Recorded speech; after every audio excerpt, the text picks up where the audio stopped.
much. Now, I have a few disclaimers to start this out. First of all, I have no conflicts of interest to disclose. Can you hear me fine? Yes. Can you hear me fine? No. Okay, shoot.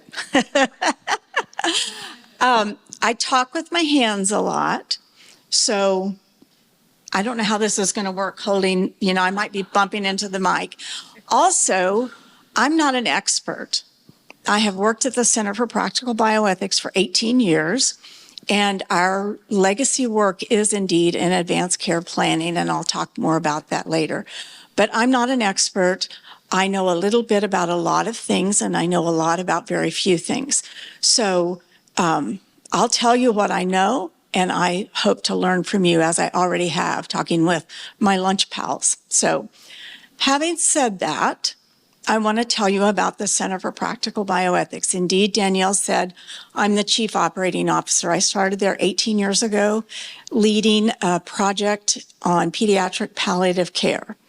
I didn't know what the word palliative meant, and I had never heard of bioethics until I found this job and I applied for it. The night before my interview, I read Bill Colby's book, The Long Goodbye, cover to cover, before I went to my interview. And Bill Colby is my modern day Atticus Finch. And I'll talk more about Bill, but Bill argued the Nancy Cruzan case before the United States Supreme Court. And he truly has changed American life with that. The Center for Practical Bioethics is a national leader in bioethics. We were founded in 1984. We're celebrating our 40th anniversary. In addition to being the Chief Operating Officer, I'm also the Chief Development Officer. So my main job is raising funds. So I have to ask, if you want some place to donate money to, go to practicalbioethics.org and make a donation. Okay, I did what I'm supposed to. We are a freestanding nonprofit bioethics organization. In the United States, there are only two freestanding bioethics organizations, the Center being one and the Hastings Center being the other. What differentiates us from the Hastings Center is really in our name, Practical Bioethics. The Hastings Center does amazing work. They're amazing people, and they're really in that ivory tower think tank mode. They do marvelous research that we lean on every day. Our work is practical. We're at the bench with the researcher who's trying to light up mouse tails. We're talking to them about the ethics. We're with the patient in the hospital or in the doctor's office. We are working with providers who are suffering moral distress and they don't know what to do.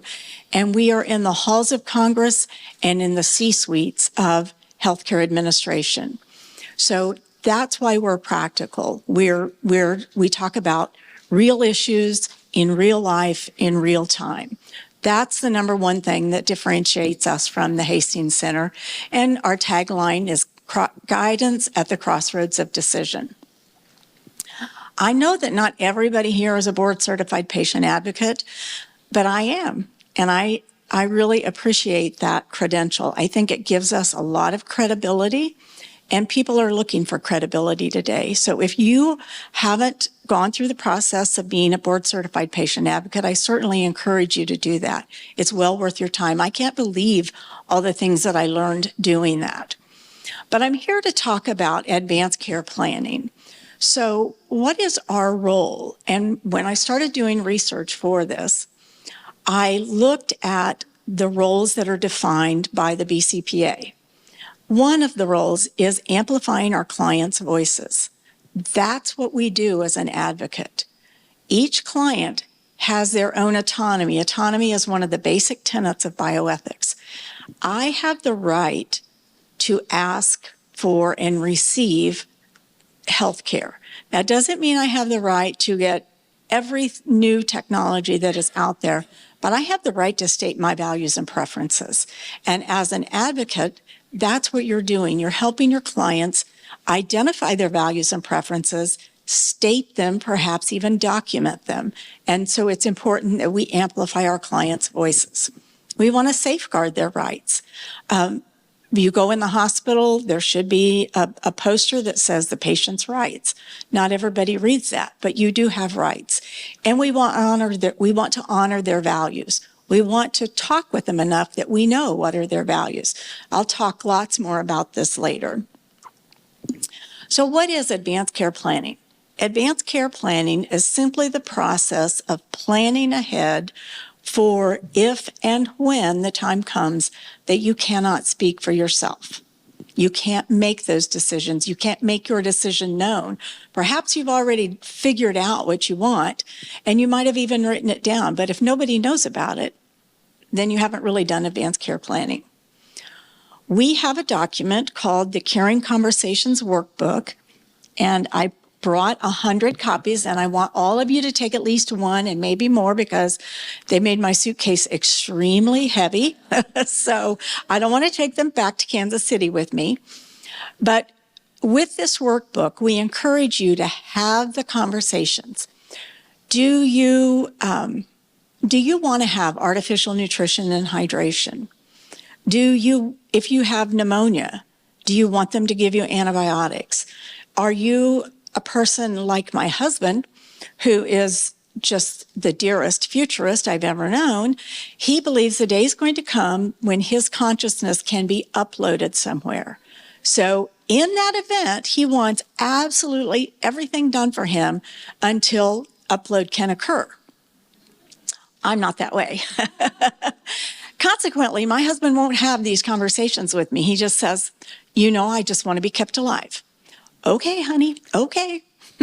So it's important to have the conversations with the people who need to know what your values and preferences are.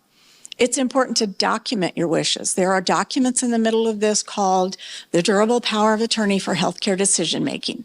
That's where you appoint someone who knows what you want, and the time comes that you can't speak for yourself. There is this document that says, I have named XYZ to be my surrogate decision maker. That's really important. Different states have different rules about witnessing and notarization of the documents. You need to check with whatever state you live in and you serve clients in. The other document on the reverse side of the DPOA form is a healthcare treatment directive, what many people refer to as a living will. I'm not a big fan of a living will, only because our goals change as we experience life. And so if you fill out a living will, for example, I'm 65 years old, I've lived with illnesses my entire life. I know that I don't want to be kept on life-sustaining treatments.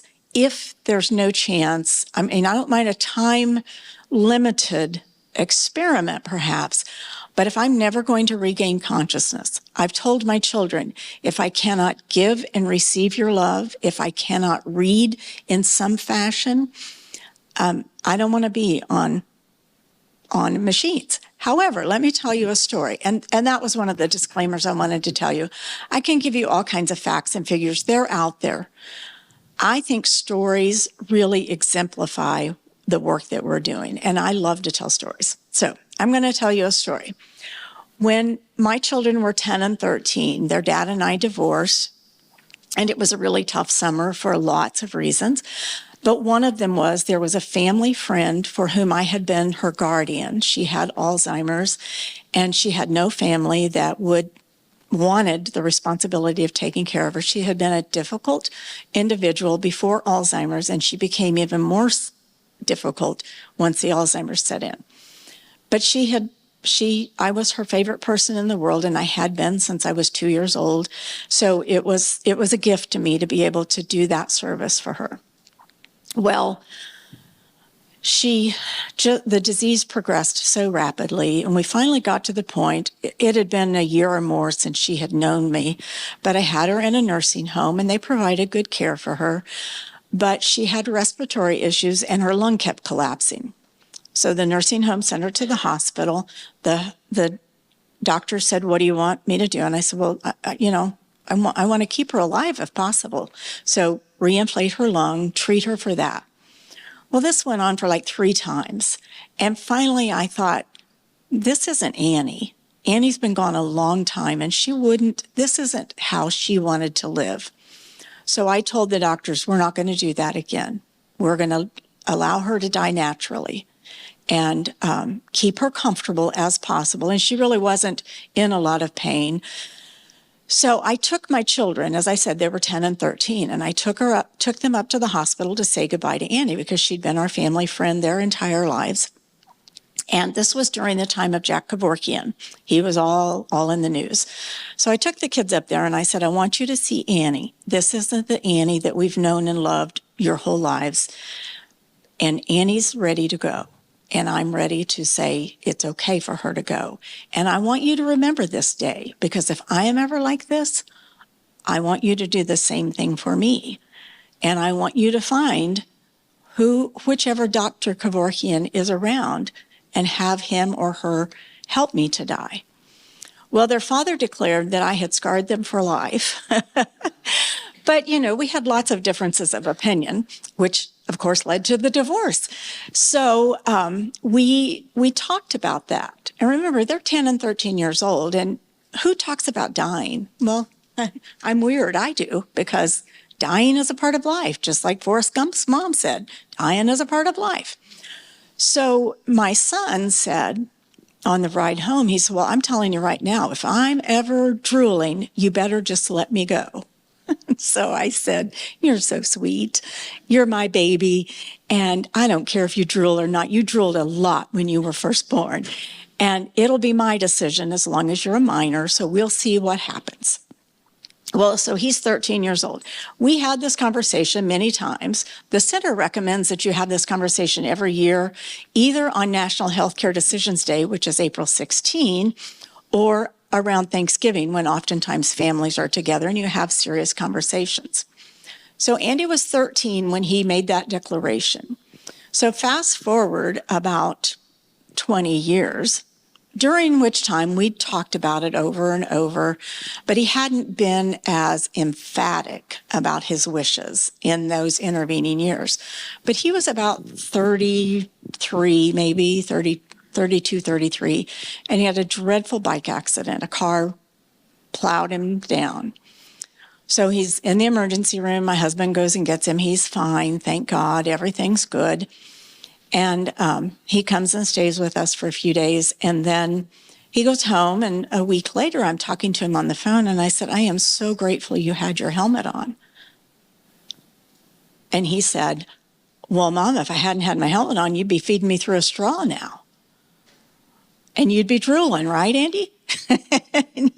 I said, that is not what you have said up to this point. And he said, well, I've thought about it, and there are so many things that doctors can do now. They could probably figure out a way to take care of me and let me come back to life. So I would want you to feed me through a straw until they were able to do that. Our goals change as we go through life.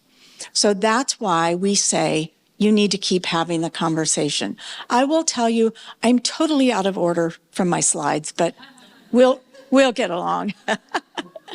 So in the Caring Conversations workbook, we ask you to reflect upon your wishes and your preferences. For example, I've told you what I want. I want to be able to give and receive love. I want to be surrounded by books. I want my family there. I don't want to be in pain. My husband wants the absolute maximum that can be done to keep him alive until upload. Then we want you to talk with the person who you think you can most depend upon to act upon your wishes. Another great story. My mom lived with fibromyalgia, chronic obstructive pulmonary disease, COPD, and heart disease. And I was her appointed agent. And we talked and we talked. She talked to my 3 siblings and myself. We all knew what she wanted, but she appointed me. And then the last step in having this advanced care planning conversation is to act upon it. So my mom, we realized what had happened is that her CO2 level had risen to the point where she was pretty much comatose. So we took her to the hospital. We called an ambulance, took her to the hospital. She wasn't on hospice at this point. And we're at the hospital, and I'm standing there arguing with myself. I know Mama doesn't want CPR. I know she doesn't want any heroic measures. I know she just wants us to let her go, but I'm not ready to let my mom go. I need her. And so I'm arguing with myself. And at the last minute, I'm like, but she's told you, and you agreed to tell the doctors.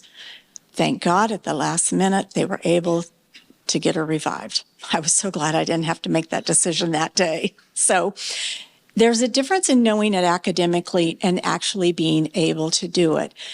So anyway, you name the person that you think will follow your instructions. I will tell you that the statistics tell us that women often choose their daughter because I don't know all the reasons why, but that's often what happens. Men generally choose their wives. So take that for what it's worth. So who needs to have a caring conversation? Excuse me while I take a drink. Am I talking too fast? Too loud? I'll leave the lid off so it doesn't take so long to grab a drink. So in this picture on the far left, that's Mia and Megan Zarger. I met them when Mia was 3 years old. She was living with end-stage renal disease, which she had been diagnosed with at the age of 6 months. Not expected to live, but she was 3 years old in this picture, and her mom, I went to their house to meet with them. Her mom had already started negotiations with the school where Mia would attend as a kindergartner to make sure that they had everything set up for Mia to be able to attend school there. She was the ultimate advocate who I've ever met because she had done everything. I'm happy to tell you that today Mia is a 21-year-old thriving teenager. Amazing. She no longer has the feeding tube. She got a transplant and she's doing really well. But Megan and her husband had done an advance directive on Mia's behalf because they knew that death was certainly imminent and they knew they didn't want certain things done to their little girl. The picture in the middle could be my husband and me walking in the woods, which is our favorite thing to do, go on hikes. And he could be telling me, honey, you've got to keep everything going until I can be uploaded. And I would be telling him, honey, don't you keep me on any machine. The third picture is reflects a family talking. It's important that not only my husband and I know what one another want, but our children need to know that.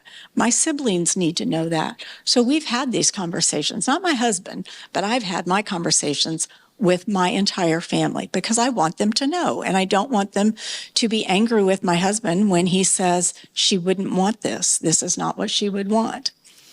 The picture in the middle on the bottom could be that of a mother and her daughter talking about her mother's or her daughter's preferences. And the picture in the bottom far left is the gravestone of Nancy Cruzan, who you see, it says, she departed this earth on January 11, 1983, and she was finally at peace December of 1990. Nancy Beth Cruzan lived in the Joplin area. She had a car accident in January of 83. I should know this right off the top of my head, but I had to look. And she rolled the car. She was flipped out of the car, and she was face down in a body of water. When the paramedics got there, they were able to revive her, but no one knew how long she had been lying there, and she suffered an anoxic brain injury. They get her to the hospital, and the doctors say, you know, we need to start artificial nutrition and hydration until Nancy regains consciousness and is, you know, recovered. And her family thought, okay, that makes sense. That makes perfect sense. Well, time went on, and Nancy was in a persistent vegetative state and was never going to recover. And her parents went to the hospital and said, Nancy wouldn't want this. We want you to stop the food and the IV. And the hospital said, no, that would be tantamount to killing her. And so they got attorneys. The hospital had attorneys. As I said earlier, Bill Colby argued the Nancy Cruzan case before the United States Supreme Court. And that case led then to the Patient Self-Determination Act, which is why when you go to the hospital, they say, do you have an advance directive? Because you not only have the right to ask for treatment, you have the right to refuse treatment. So that made a big difference. All of these pictures represent individuals who need to have a caring conversation and need to complete a durable power of attorney for healthcare decision-making. I'm going to skip over, just say a little bit about this slide. In America today, because we do have such good technology, there are several different ways that we live and we die. Trajectory number one is where, you know, it's very unexpected. My cousin's husband went to bed one night. They went to bed one night. He was 60 years old, thought everything was fine. She got up the next morning to get ready to go to church, read the paper, drink her pot of coffee, and she was furious with her husband because he was still in bed. And she went into the bedroom and said, "Dick, why aren't you up? It's time to go to church." He had died in the night. That's a sudden death. Illness trajectory number two is when you have a short terminal phase. One of our colleagues at the center they discovered he had a glioblastoma in October, and in January he was gone. Very short phase. Number three is what many of us will experience and what many of the people who I've worked with and advocated for have experienced. They have an illness that they have good days, then they have really bad days, then they have some more good days, and it just keeps going up and down until finally they die. And number four is sadly what really many of us may experience, and that's a long, lingering delay until death finally occurs. That's what many people in nursing homes experience. So what do we want? People tell us that we want to be free of pain. I want my symptoms managed and I don't want to be in pain. Many people will tell you they're not afraid of dying. They're afraid of being in pain before they die. And they don't want to be, many people tell us that I don't want to be hooked up to machines. I want to be in my own bed with my family around who know my wishes. And I don't want my family and my healthcare providers arguing and to be in adversarial relationships. And I want my family to have all of their needs met as well, particularly their psychosocial needs. That's what we say we want. But what we often get, just a second, is we die in isolation and our family and our care providers are arguing. So having an opportunity to reflect before there is a crisis can make the difference between a family torn apart by disagreements about what mom would have wanted or the peaceful, dignified end that we all want. This picture is of one of our board members. She was a huge advocate for advanced care planning. She gathered her 3 children at a lake house over Thanksgiving. They all sat down to dinner. She got up and went over and locked the door, and she said, "We're going to have a conversation and nobody leaves here until they've heard everything I have to say." And she told them what she wanted. She wanted to be at home. She wanted her pain managed. And at the time that she did this, she was healthy. She had had cancer previously, but she was in remission. But she really felt that it was important to have this conversation. So indeed, the cancer recurred, and she went through treatment and did as much as she could. But then the day came and she said, "I'm done. I want to go home. I want my kids, my faithful dog at my side, and I want to die at home." And that's exactly what happened. Or you can die in the ICU, hooked up to all kinds of things with your family in the waiting room. And there's nothing wrong. If that's what you want, there is no right answer here. If you want everything done, you want all the machines hooked up to you, there's no judgment there. I'm not telling you not to do that. I'm just saying that that's not what most of us say we want. So why don't people have this conversation? Who wants to talk about death? When's the last time you sat down and said, well, what do you want when you're dying? It's not a topic of conversation that we have very often. It's an uncomfortable conversation, and we just don't want to talk about it. We also have a lot of mistaken beliefs about advanced care planning. One of them is, I'll always be able to make my own decisions. Well, what about if you're in a car accident and you're rendered unconscious, and the EMT people come, and they don't know. They see that you've got in case of emergency on your phone, perhaps, and they call them. But if your family doesn't know, you aren't able to make your own decisions, and a decision will be made for you. I've written it down so I don't need to talk. Okay, you've written it down. Where is it? Is it in your safe? Well, that's handy.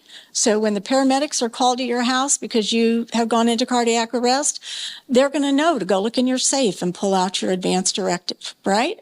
No, it doesn't happen that way. We believe that it is time to reframe, rename, and reframe.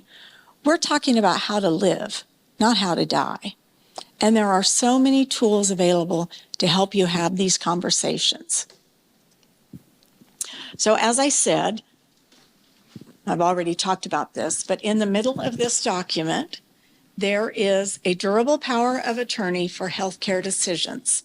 This is the document that you really need to fill out. You need to encourage your clients to fill out. And in doing that, you need to ensure that they have talked with the person who they're going to name to speak for them. It doesn't do any good to say, well, my daughter will make the decisions for me if you and your daughter haven't spoken for the last 10 years. Do you really want that daughter making the decisions anyway? Probably not. But you have to have had the conversations, and you have to be comfortable that that daughter will make the decision that is consistent with what you would want. My mom would have been dreadfully disappointed with me if I had continued to remain silent. And she would have probably said, I'm going to name somebody else because you won't do what I asked. She was really insistent that we did what she said. So, and then the other document, what did I do? Okay. The other document is the healthcare treatment directive. Did I mess up? No, it's good. Okay. I wanted to, oh, I see. Again, I want to tell you about how your goals change as you experience life.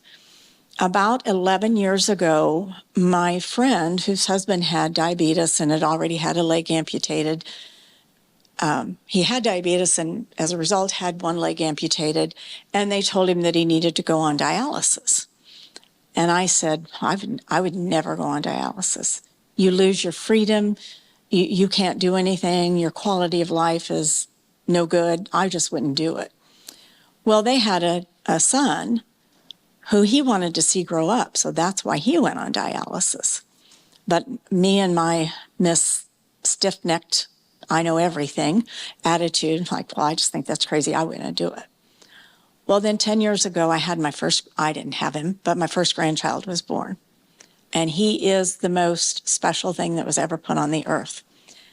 And I'm telling you, if I was diagnosed with something that required dialysis, I'd be first in line because I want to see that baby grow up.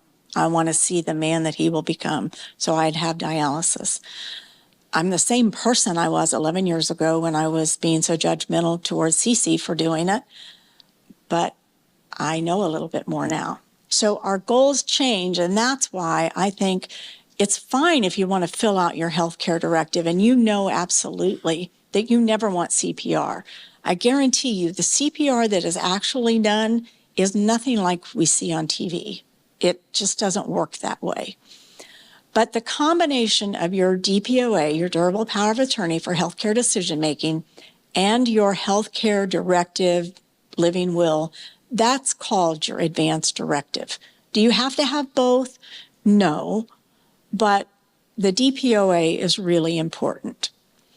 An awesome thing that we have partnered with is My Directives, mydirectives.com. And it is a way that you can store your advanced care planning documents to the cloud. They can connect with almost every electronic health record that is out there. And the really cool thing in my mind is you can record a video of yourself saying this is what I want, and this is why I have named Dave to be my agent. He knows that I don't want to be in pain. He knows I want books piled up everywhere. He knows I want Cooper and Ellie and Wayne and David to be in the room playing and laughing with me. And, he knows all of these things. So when the day comes, they can pull that video up and there will be no arguing about what mom would want because you've got it on video there. So I highly encourage you to check out mydirectives.com. The center has a partnership with them, and we don't get any money from it, but we think that it's a good way to store your advanced care planning documents. So how do you have that conversation? Well, the first thing I encourage you to do is have your own conversation. As I said, my main responsibility at the center is raising money. I cannot go to a potential donor and ask them to give us money if our board members haven't given us money. I can't do that with integrity. Our board members have donated 100% participation. So I feel more comfortable saying, Stevie, would you donate $100 to the center, or, whatever the case may be. It's similar with your advanced care planning documents. I don't have any problem saying, Nancy, I've done my Caring Conversations workshop and a workbook, and I've named the people that I want to speak for me, and I've talked to all my family. My doctor knows it. The hospital where I would most likely be taken has a copy of it in my electronic health record. Have you done that? And that's the best way to get someone to do it. You need to take your time, and you need to use comfortable language. It doesn't work to use high-dollar words that many people don't understand. Just talk to them like you're talking to your sister. Be nicer, maybe. Make sure they know what you're talking about, that they're really understanding. Have them speak it back to you. That's a good way to understand. And as I said earlier, Forrest Gump's mom, Forrest Gump is one of my all-time favorite movies. As his mom said, dying is a part of life. None of us are getting out of here alive. I mean, that's what's going to happen. And you need to talk about practical issues. As I said, I want books everywhere. I want books piled up. I want books on the bedside table. I want books everywhere. Books have been one of the greatest delights of my life. So I want them there. I want to be able to smell the print on the pages. And it's important to also share your spiritual, your psychosocial, and your religious concerns. You know what? I had another story I wanted to tell you about, and I totally forgot it. But I'm going to tell it to you now. How am I doing on time? You're good. It's a question time in about 5. Okay, we can do this. So I'll combine these two stories because they really epitomize the autonomy of the patient, the value of the advanced directive, and the value of having conversations. So in 1936, my great aunt had a profound conversion experience to a body of a religious group that believed in divine healing. So from 1936 until almost her death at the age of 92, and she was 24, I think, in 36, she never took a drop of medicine. She never had anything, well, she did have something stitched up, but she believed that God would handle everything. And she went through a lot. She had an issue of blood for 10 years. She had some sickness that she ended up weighing 68 pounds and couldn't lift her head up off the pillow. She never saw a doctor.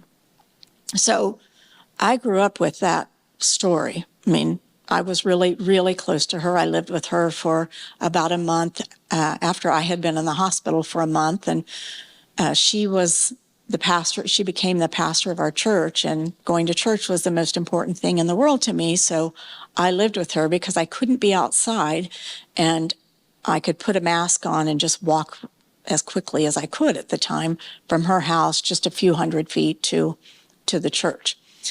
So anyway, we were very close, and I was her appointed agent because we'd had many conversations, and she had trusted God all those years, and I knew that, and I hadn't because I had taken medicine my whole life because I wasn't expected to live past the age of 12, and thank God here I am at 65 and really ornery. So, doctors don't know everything. But so I knew her values. I knew her preferences. So she called me at work one day and she said, honey, I need you to pray for me. I've fallen and I've hurt my hip. Well, how'd you fall, Aunt Cleo? What were you doing? Because she's in her 80s. Well, I was getting ready for a rummage sale that we're going to have this weekend. Oh, my goodness. I said, okay, I'll pray for you. So about an hour later, she calls and she says, honey, I think you need to come take me to the hospital because I think maybe I've broken my hip. I knew she was dying. This woman doesn't want to go to the hospital for nothing. She must be dying. It's come. What am I going to do? How am I going to handle this? So I get down there. We get her in the car. And on the way, I'm saying, Aunt Cleo, now I need to know what you want. Because when you get to the hospital, if you've broken your hip, they're going to want to do surgery. And they're going to want to give you pain medication. What do you want? Oh, honey, just pray it's not broken. Okay. So we get into the emergency room. They take x-rays.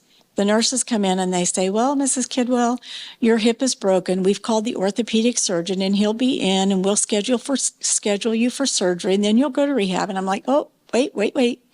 She's the patient. She might not want to have surgery. Well, of course she'll have surgery. She's got a broken hip. Like, it's her choice. It is her choice. And this was before I worked at the center. I didn't even know all this stuff then that I know now. Imagine how formidable I could be now.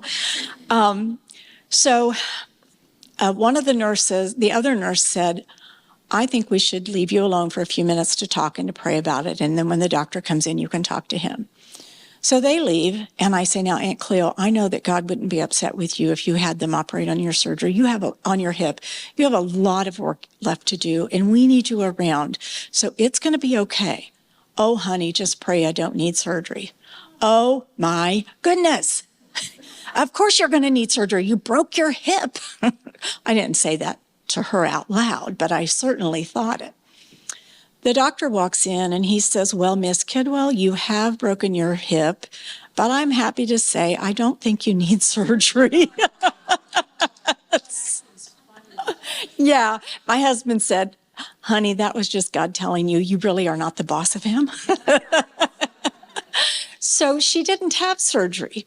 She went to rehab and she didn't take any pain medicine. She allowed them to give her some vitamins because she was deficient in a few areas. And a couple weeks later, she's back in church, just like, nothing had happened. This is the same woman that when I was 13, I think it was, she cut her thumb off while mowing grass. And she just turns the mower off. She reaches over, picks up her thumb, goes in and wraps a towel around it, drives herself to the emergency room and says, I really just want you to sew it back on. So they did. For weeks, she sat in church with her thumb up like this, truly a sore thumb. And when she died, I have a cast of her hands that we did just a few months before she died. And the only difference you can tell is that the nail is a little different. So I'm not here to talk about faith healing. I'm just here to tell you about advocacy. So in that moment, she was of clear mind, and she was the one who got to choose what she wanted to do. Well, fast forward to 2007 in January, and she fell again, and this time she really broke her hip, and she was 92 years old. And because she laid outside, it really affected her mental capacity. Up to that point, she'd been just sharp as could be. And so when they got her to the hospital, she didn't have capacity to speak for herself. And I was there, and the doctor said, what do you want to do? And I said, one of my greatest regrets in life, go ahead and do the surgery on her. They did the surgery. She never regained full cognitive abilities because between the fall and lying there and then the anesthesia. And I think she would have had a better quality of life if we had not done the surgery. Nevertheless, that's the past. We did what we could. But the difference there is she could not speak for herself. If you serve as the durable power of attorney for healthcare decision-making for one of your clients, which I don't recommend, except Stevie helped me understand reasons where that might be appropriate. You have to remember that those documents don't they're not triggered, and I don't like that word, but they don't come into play until your client or the patient cannot speak for themselves. You're a bystander. As long as they have capacity, you are simply a bystander. So, who do you need to talk with about your advanced care plans? If you have a husband like mine who thinks if you don't talk about it, it won't happen, then when we're on the way home from work, we talk about, well, did you get groceries? Did you feed sister, our little dog? We don't have those really serious conversations on the ride home, but sometimes I sneak one in. So